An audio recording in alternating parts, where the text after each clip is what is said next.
welcome back to another episode of In AI We Trust. I'm Miriam Vogel, and I'm thrilled to invite you to join us to this week's conversation on AI governance and the role of boards. We're hosting today's conversation with Joshua Geltzer and Jessica Lewis, leading partners at WilmerHale, who will be explaining the importance of AI governance and its alignment with board members by drawing on the legal issues surrounding corporate governance and the risks that organizations face when they do not have strong AI governance in place. So today you get a look behind the curtain at what you'd be hearing if you were fortunate enough to be their client or a nonprofit partner. For a little background on the discussion today, we're talking about this playbook, and we'll walk you through what is in it and why it is something that you may want to be using. At EqualAI, we've had the good fortune to work with organizations that are proactively addressing AI governance, but too many organizations still do not know or underestimate how critical and urgent this work is. The data show that more than 88% of organizations report using AI in at least one business function, but only a third have governance in place. It's like getting in a car without brakes or getting on a plane that is not in compliance with safety norms and protocols. The lack of AI governance is causing a huge array of consequences, from creating liabilities for companies, which is increasingly playing out in the courts. We'll hear a bit about that today, to the increasing fear and lack of adoption that we're seeing across companies and the general public, resulting in a lack of return on investment and general fears that AI is doing more harm than good. So last year at EqualAI, we launched our first AI Governance Playbook to bring a high-level overview of best practices that leading organizations are adopting. And in this latest edition of the playbook that we've recently published, we're highlighting the board's role in AI governance and why this work is essential for progress. So who do we get to hear from today? We're going to be hearing from Joshua Geltzer, a partner at WilmerHale's DC office, where he focuses a practice on a wide array of cutting-edge national security issues, including AI, CFIUS, crisis management, cybersecurity, and national security-related litigation. He brings a strong background, including as former national security lawyer at the White House, legal advisor for the National Security Council, and served as a professor at my alma mater, Georgetown Law, and was the founding executive director of Georgetown's Institute for Constitutional Advocacy and Protection. Jessica Lewis is a partner at WilmerHale's Silicon Valley office and a litigator specializing in high-stakes security litigation, complex class actions, and corporate governance disputes. Jessica is a recognized thought leader and sought-after speaker on securities law and is published widely on key industry topics, including cryptocurrency litigation trends and emerging issues in security law. Jessica and Josh, thank you so much for joining us today. We are very excited to hear from you. Thank you, Miriam. Thank you. Yes, thank you so much. So let's dive in. You both advise clients at the intersection of complex regulatory, national security, and high-stakes corporate issues. From your vantage point, how is AI actually changing the advice you give and the questions that clients are asking? So essentially, is it truly reshaping corporate agendas in the way that the headlines suggest? Jessica, let's start with you. Great. Well, thank you so much for having me, Miriam. And I would say, yes, absolutely. AI is sort of in every room, essentially, when you're talking to boards and when you're talking to companies about both the opportunities that AI is presenting and the risk that can come from AI. And you know, I'll start by saying AI risk is not monolithic, right? So one of the key things that we think about when we're advising boards is, where does AI risk touch the business? So we look at the use of AI internally, where internal mechanisms are now being automated and they're using AI to do that. There's risk that comes from privacy, security, accuracy in the use of those AI tools. Then there's product offerings that embed AI that offer, you know, safety testing, validation type of risks. And as a securities litigator, another area of risk is public representations about a company's use of AI internally and its promotion of AI related components of its product. So what is a company telling investors about AI?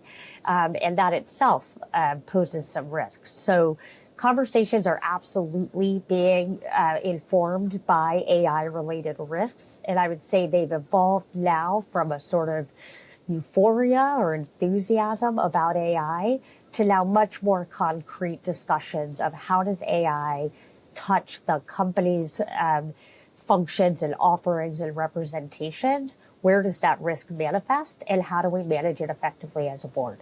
And on my, Miriam, I come at this less from the perspective of the sort of litigation that Jessica does so well, and more from the perspective of counseling clients, navigating complex situations for them, responding to inquiries from regulators, dealing with investigations by Congress, or in some cases, internal investigations. And the answer is very much the same as Jessica's, which is different practice, but yes, AI is changing the questions that we have the privilege as a firm of tackling for those clients. And AI touches different clients in different ways. We get to work with actual AI model developers. So for them, virtually anything affecting the regulatory space in AI is at least potentially consequential. We work with companies that do AI model testing. They want to understand how pieces of the regulatory landscape and their legal obligations for, let's say, reporting to government concerning things they might find are evolving. Then we work, of course, with companies that want to use AI in new ways, or maybe to begin using it at all.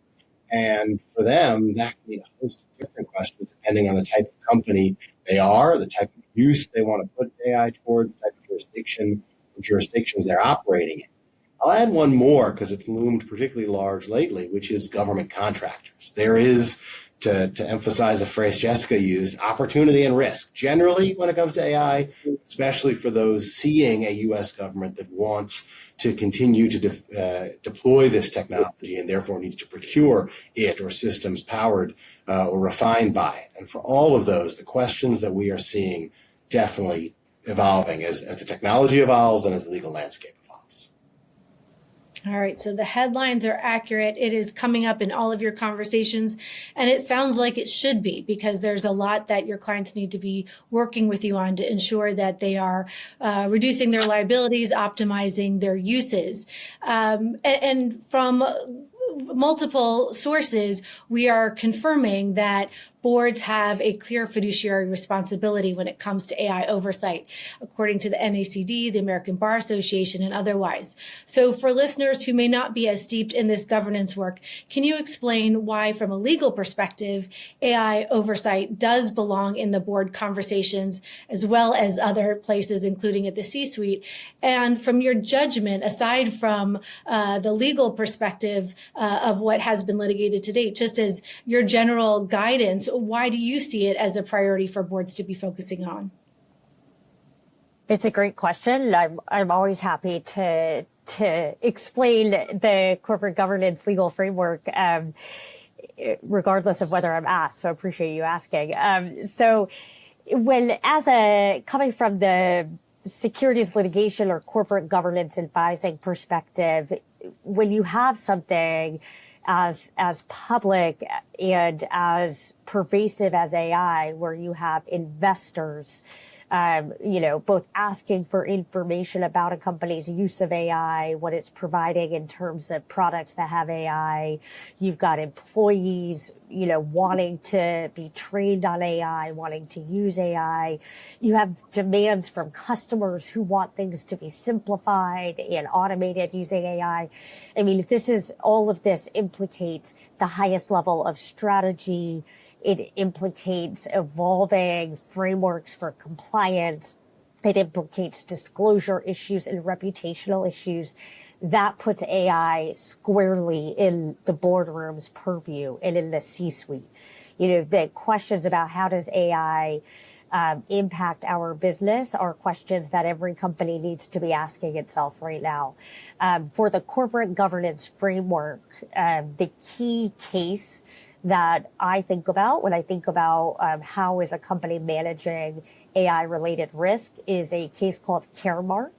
That's out of the Delaware Court of Chancery, which is the sort of hallmark court for any public company that is incorporated in Delaware. And the Caremark case really sets the standard for what constitutes effective oversight at the board level. And in the Caremark doctrine, which is admittedly, there's a high bar for plaintiffs to allege that there's been a violation of an oversight responsibility. But we've seen in recent months, even as recently as the last 4 months, multiple cases from the Delaware Court of Chancery where the chancellors have let cases proceed into full litigation where there are allegations that a board did not appropriately exercise its fiduciary duties of oversight. And so what courts look at is, are companies managing critical risks to the company? And so when you're seeing AI become more and more important to the company's bottom line and to the company's strategy, there's going to be a really heightened focus by courts, should it come to litigation.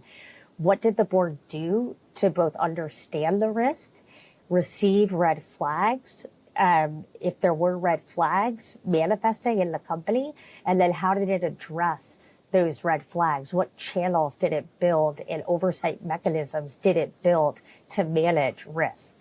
So those are really the key things that I'm always thinking about when I'm thinking about how a company is approaching, understanding, and managing AI risk. And Jessica really said that perfectly. So I'll just add maybe a brief footnote, which is by way of comparison in my kind of national security lane, which is to cybersecurity. You know, if you said to a board now, have you thought about cybersecurity? Do you think cybersecurity is a sort of risk you need to spend some time on? Boards would say, of course, yes. Catastrophic for companies that have paid insufficient attention there or devoted insufficient resources. But if you said some number of years ago, not 3 digits, but 2 digits, do you think cybersecurity rises to the board level? Boards might have said, I don't know, seems kind of niche, seems like it should be left to the specialists. Well, that's obviously not true today, and no board would think that. AI is becoming like cybersecurity. Immense potential, but also the capacity for risk, and that puts it squarely into the type of item, the type of agenda item that Jessica has just described as needing board attention. Well, and it sounds like that is happening. I know in my own personal experience, speaking to boards and at board summits a few years ago, this was more of a curiosity. It would come up. Sometimes they would tell me on the main board sessions, for those who would come up to me and explain, how it's happening in their boards or in conversations about what's happening in these conversations, these quarterly meetings. But often it was a subcommittee or a headline that was glossed over. And it looks like that is now squarely on most board agendas. The NACD 2025 report said 62% of directors now have full board time to discuss AI discussions. Likewise, Deloitte had a 2025 Governance of AI survey with a similar trend, with AI presenting on at least a third of the board agenda semi-annually. So can we dig down a little bit deeper on what you are seeing and what you're advising? What are some of the issues that you are seeing come up in boardroom discussions today? And if there's someone who is getting nervous because they have not been involved in these conversations with their board or they're on a board, what guidance do you give them on where to start?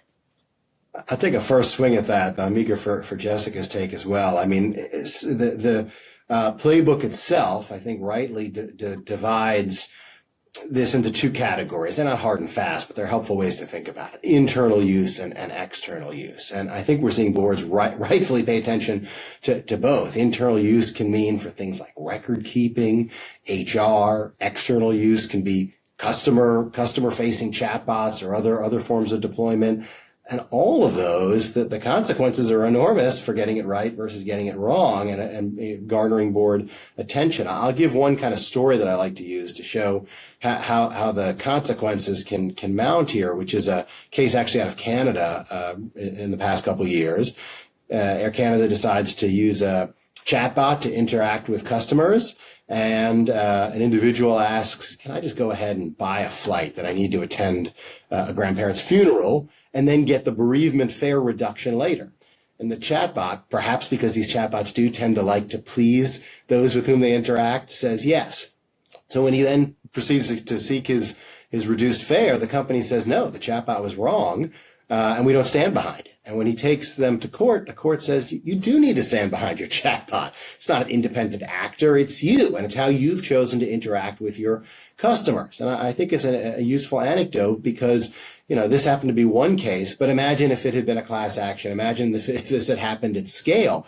And, is a board being briefed on the great efficiencies that chatbot deployment can offer? Maybe, maybe not. And even more importantly, is it digging into, but have we tested it and are we prepared for whatever risks and costs are incurred when it doesn't give answers that we would have given if we hadn't used the efficiency of a chatbot engagement? So it exemplifies the potential and the risk here.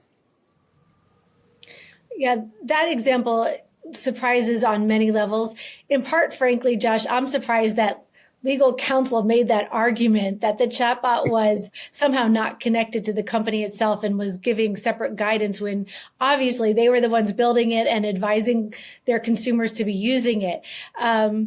But I'm curious what you're seeing in terms of the regulatory scrutiny. We've had a lot of activity in this space from the SEC and FTC and DOJ over the past few years. How are you assessing the current climate of that space? And is there advice you're giving to clients on how to stay ahead of those expectations rather than having to be responsive when something does come up? Let me say something brief, and then I really want Jessica to give most of the answer here. But, big picture, I think we're at the dawn, maybe it's even the pre-dawn of AI regulatory enforcement. And that's not a reason to relax. It's a reason to think hard about what regulators and courts will use to establish a duty of care in this area. Early signs, and signs that include state-level legislation, and our playbook here that articulates this, point to non-binding frameworks, but nonetheless helpful frameworks, like the NIST framework that the Commerce Department has articulated. So I think that's one way to situate where we are in the arc of evolution here. But Jessica should weigh in. Yeah, I think that's right. And I think in 2026, there is going to be an expectation that a board has mechanisms to understand and address AI-related risk. I don't think when we're seeing enforcement actions several years down the road, there will be any excuses for why a company did not have AI on its radar. If somebody is sitting on a board right now and they think that their company is not exposed to AI-related risk, there needs to be a basis for that, sort of regardless of what kind of company you are in this day and age, because there's a real expectation, I think, coming from regulators, from consumers, from employees, that companies are embracing AI in some respect, right? And I think that to say, oh, we didn't think AI was really, being used in our company, or we didn't think that we were overstating our use of AI, I think is not going to be something that regulators or courts are going to appreciate.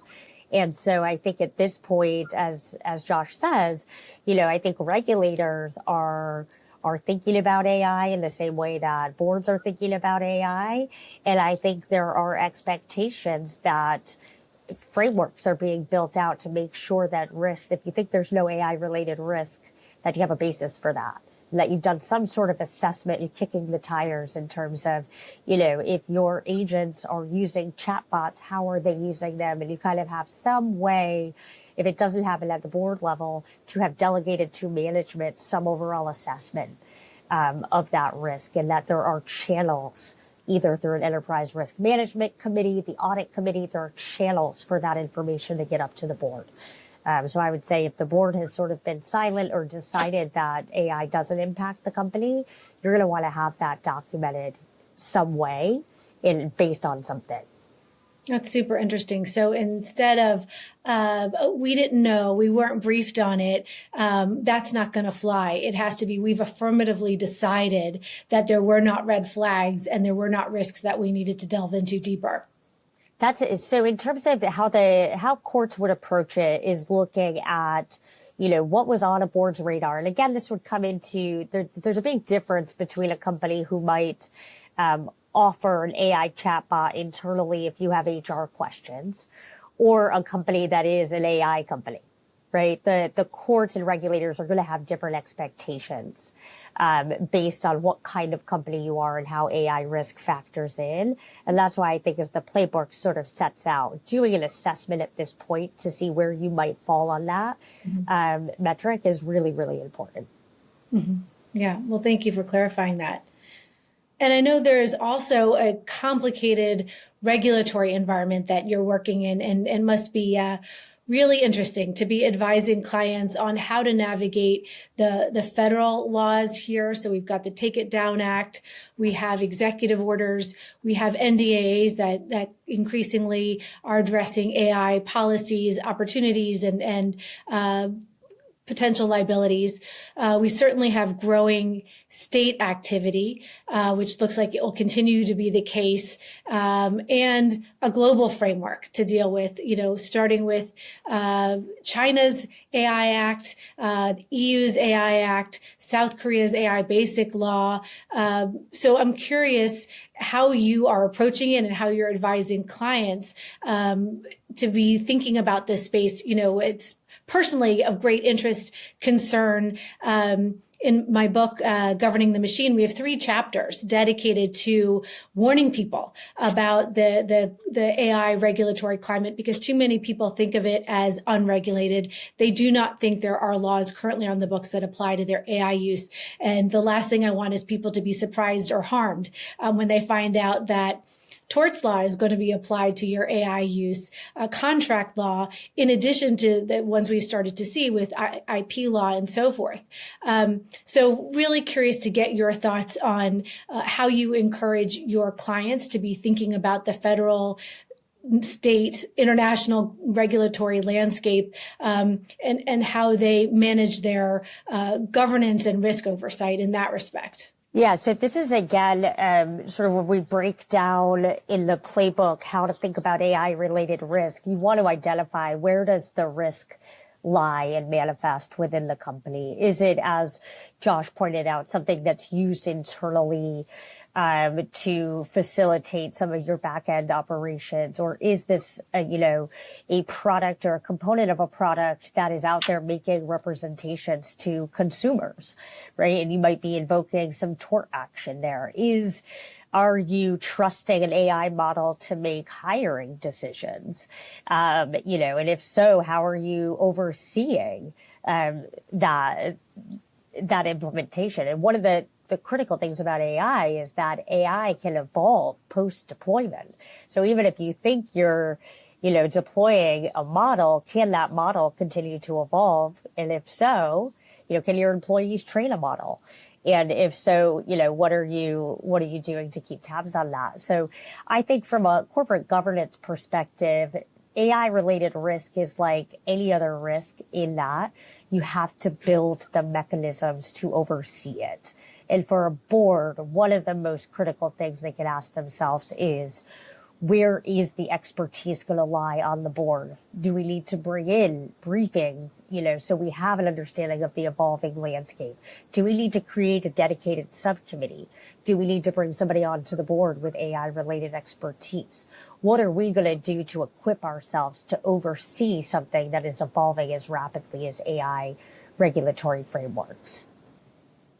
And all I'll add there is really to underscore a point you made, Miriam, which is that not clearly regulated or not singularly regulated is not the same as unregulated. And so it actually may raise the challenge of doing what Jessica just described, doing what a board needs to do in overseeing compliance in this area, because it doesn't mean ensuring that there's a general counsel who's a specialist in one federal law or one federal statute or statutory scheme. It instead means understanding, well, does California's new frontier AI law apply to us? Does Colorado's law apply to us? If we want to procure, if we want the government to procure our AI services, are we compliant with last July's executive order? So there is in some ways need for more expertise and a greater breadth of it in order to understand what the fabric of regulation looks like in this area. Mm-hmm. Mm-hmm. Thank you. Super helpful. And, Jessica, you raised, I think, a really critical point that is too often overlooked, which is that AI continues to iterate and change. And too often, a company may do the work of putting principles in place and putting a policy in place and making the mistake to think that it can live as a PDF instead of a living, breathing framework that requires constant monitoring, testing, and awareness. And I'm curious if you have guidance on how a framework can iterate and adapt to these increasing changes, both in AI development, but also in the policy space. Yeah, so I think, when it comes to oversight into governance, you want your governance framework to be flexible and to be adaptable, but you also really need it to be clear and you need it to be stable, right? And so I think for boards, they need to think about developing principles that they can apply to their AI related risks. So we are going to be transparent about our use. We're going to increase, reporting mechanisms. We'll have a dedicated channel for AI related risk. It will go to this subcommittee and it will be reported on at this cadence. And then you want your board materials to reflect that. You want to make sure, you pointed out in your opening comments, Miriam, that we're seeing AI on board agendas. You want to see them in the minutes. You want to see the discussion and the evolution. You want to see the expertise in the presentations where that's needed. So there's flexibility in the oversight itself, the cadence, et cetera, the experts you bring in, but you want that framework to be very stable and you want it to be well known and documented. That is super, super helpful. I know on the boards I speak with, there's a lot of discussion about minutes and how detailed to get. And it's really important that people hear your point that this must be noted in order to demonstrate that you've had the briefings, you've had the discussions, and you have honored your fiduciary responsibility of looking at this and making a judgment with the information that you've had ensured is presented to you. And when we have this conversation, we are thinking about all the different stakeholders involved. Another key player here is the investor community. So obviously every board, every company needs to be thinking about their institutional investors, their large investors, what they're asking. And we learned that, not surprisingly, according to a PwC report and many others, that investors are increasingly asking about both AI, cybersecurity, and data privacy, which obviously are all interrelated with your AI policy. I'm curious if you're seeing that surface in your work with boards and with the courts. So investors are a huge constituency, obviously a huge consideration for boards. And I think there's a tremendous amount of pressure on companies by their investor base to keep up with the times and to leverage AI as much as possible and to improve products as much as possible through the use of AI. I do a lot of litigation and advising related to disclosures. And there's a lot that companies have to think about when they think about what they're telling investors about their use of AI. There's a lot of pressure to tell investors, how great everything's going with respect to AI. And so there's a lot of caution, I think, that companies and boards have to use when they are approaching conversations with investors to make sure both that they're addressing those investor concerns, but they're also not overstating any AI capabilities or making representations that could later be construed in litigation as misrepresentations. And here I might go back to kind of a category of all this that I do think is worth particular attention because investors are giving it particular attention right now, which is AI related companies that want to start doing work for the government, but haven't in the past.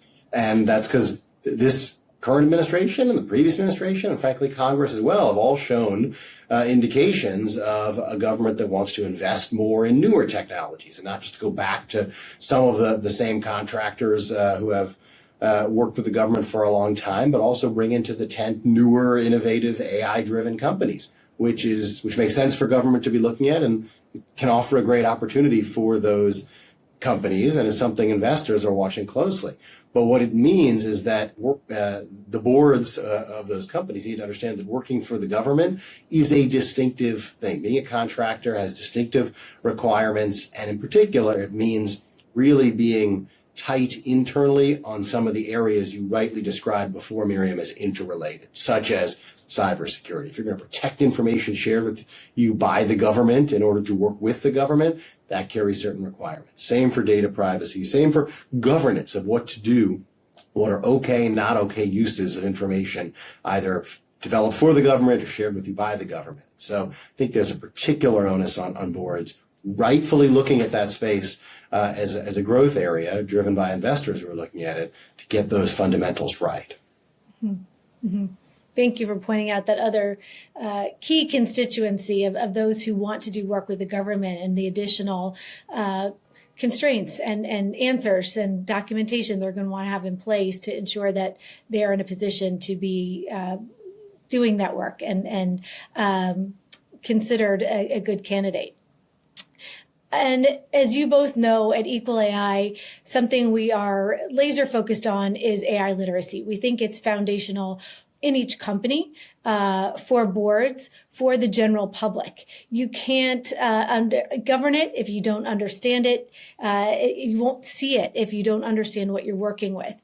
Obviously, this is something NACD and many others have reinforced with citing that directors' education and expertise is critical to effective AI oversight. And I'm curious from your perspective, if this is something that you have ideas about as outside advisors to boards, are there AI related skills? Are there knowledge gaps that you're seeing or you would like to make sure that they are incorporating in their work, whether through formal education programs and so forth, so that they can close the gaps and ensure they're meeting their fiduciary responsibility, and also more broadly understanding what's happening with their AI work at the companies that they're overseeing? It's a really great question. And I think the work, that EqualAI is doing is critical in this space. And I think that folks are really interested in learning more. I think everybody wants to talk about AI and everybody wants to I see a lot of interest and appetite for trainings and briefings on AI. But I think that we are getting to the stage where boards are looking for more concrete information about AI, more concrete understanding of how it's impacting their business or not. There's a lot of hype right now about various products. Where's the value? What's not serving the companies that where is the ROI on some of the investments we've been making to AI, or with AI? And I think boards are asking that question from, a business perspective, but then with respect to AI related risk, I think there's a broader question of how much do I, as an individual board member, have to know about AI if I have an X company that doesn't really do much with AI, right? And that's why I think the playbook is so important for saying, you got to map out what the risk is, because you might not even know that you have external risk, right? There may be sort of deep fakes or other sorts of AI generated risk that you may not even be aware of. And so I think the first question is, what might you not know about AI that you should get educated on? And then, depending on where AI risk falls within your organization, how do you make sure that the board is able to ask the right questions of management and make sure that there is the right oversight for that level of risk? And that could be anything from bringing on another board member who has specific expertise that can help, advise on the business, or it could be setting up or folding in AI to an existing committee and bringing in a consultant or bringing in somebody who can present, a risk assessment or a risk mapping as to that company's risk profile. So it really can vary depending on where AI is manifesting the risk in the organization. And just two very quick supplementary points to add. One is, some companies, big companies, have dedicated AI officers at this point. But for those that don't, the board needs to be clear on from whom it can expect to get information on the company's own use. Is it the general counsel responsible? Is it a chief privacy officer? Is it a chief technology officer? We've seen it different ways, but a board needs to be clear on what the channel is to get that internal AI literacy, how the company itself is deploying the technology in order to understand it.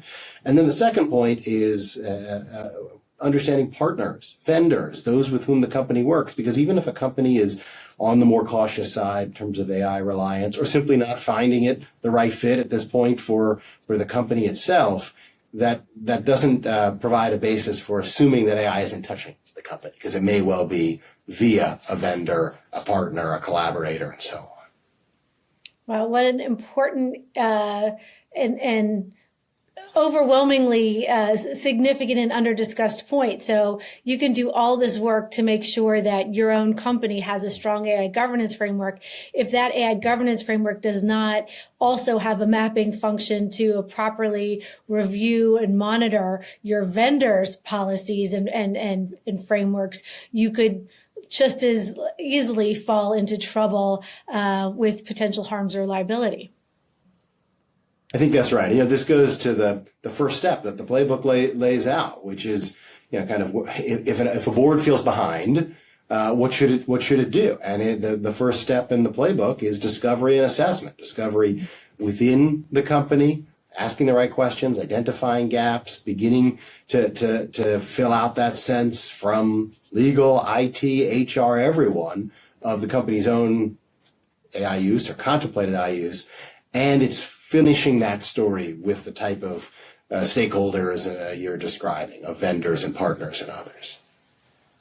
That is such a key point. It sounds so simple, starting with a survey of your AI use, and yet it's not the routine practice. Too many companies are shocked that they haven't done it, that they should do it, and then at all the uses that are unauthorized or unexpected that they learn when they do this important work of the survey, and making sure that you have it in place in a tracking system so that going forward, it's very easy to add to it, assess for new potential risks, but also new potential opportunities. If you've only been thinking about certain stakeholders and use cases, that is a potential liability. That is an area for whom your AI product tool may not be tested. However, that could also be a new consumer base. When you document and track it, it gives you an opportunity to ask questions and learn, which is both mitigating risk and exploring potential opportunity. So would you say,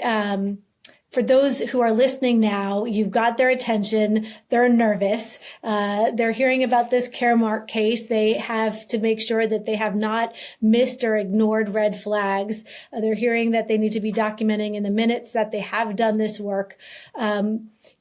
What would you say, unless it's one already been said, and feel free to underscore, the first concrete step that you would advise those listening today who want to make sure that they are following best practices and starting the journey of AI governance? What's the most important thing they can do in the next 90 days to make sure they're on the right path?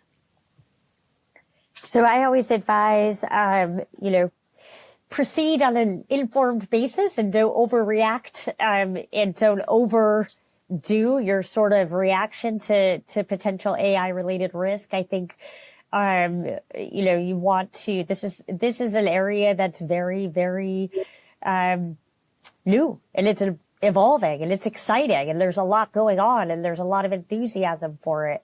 But, to your point, Miriam, it can be sort of intimidating, or you feel like you're sort of out of your depth. I would caution directors from going too far when it comes to setting up oversight structures. Boards are comprised of very, very busy people with very, very limited time, and you don't need to set up an AI risk-based committee if you have a very minor, limited exposure or use of AI in your company. And so you don't want to overcorrect. You don't want to revise committee charters saying that you're going to guarantee compliance with evolving international AI related law. So I would say the first step is to take a beat and take stock, as we sort of have discussed all throughout, and it's laid out in the playbook, is just think, how am I going to get from where I'm at to where I want to be, both in terms of AI literacy for me as a director, and then an understanding of the various vectors where AI is impacting, benefiting, touching on my company, the organization that I'm a fiduciary for. So, it's taking the step to commit to getting more information, and then proceeding as boards always do, which is, by weighing pros and cons and making informed decisions, and bringing in advisors, or having presentations, getting briefings, like boards do with any other emerging risk. I would say you would approach it in exactly the same way, and then think carefully about how to craft an oversight mechanism that's going to allow you to continue to get information and briefings that you need to stay on top of what is a really, really exciting but very, very dynamic area of law. Fantastic. So I think you've given people a lot to work with here. First of all, we'll point them to our playbook. At EqualAI, we're thrilled to offer a masterclass for boards. And in our playbook, we also point to other tools. We certainly don't want to be gatekeeping any best practices here. We want all boards to be able to thrive and feel AI literate so that they can do their job effectively and reduce harms for the companies that are using AI, which is pretty much every company. So if you are out there and you think that the company you are working with is not using AI, I really look forward to hearing what you tell us in the comments after you do a survey and learn the exciting ways that it is being used. And Josh, I think you also underscored another really important thing that can happen quickly, which is making sure you're clear on accountability. Who in the organization is going to be your point person or team to be briefing you on these topics? Hopefully the company has already articulated and defined for themselves who that person is. And if not, you're asking them a really important question for them to define on for their own best interest. But then making sure that you have those lines of communication open and that person knows what the board is expecting. So going forward, people will be well positioned to be having these conversations in a thoughtful, routine way. So I think we've covered a lot. I know people are digesting all the ways that they are going to make sure they are mitigating the risk, reducing their liabilities, and properly informing themselves as a board member, or making sure their boards are ready for this AI oversight. And I want to make sure that after all of these discussion of risks and harms, that we end on a high note. So we always like to ask our guests the following question. And that is, as you look ahead, what is the AI innovation or application you are most excited to see come to fruition?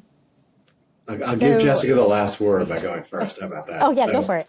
I'll stick with my theme of being the defense and national security guy that I'm proud to be, and say in the defense space, we've talked about risks, both risks for companies in terms of exposure, for boards, and even kind of risks associated with cybersecurity. But there's also enormous opportunity. I worked on this in government as part of an executive branch, keen to put this incredible technology to work in better information sorting for the intelligence community, for law enforcement, and various other ways. And I do think it's exciting to see, especially newer companies, startups, or still maturing companies that can enhance the private sector's offerings to the U.S. government in terms of AI-driven defense tech.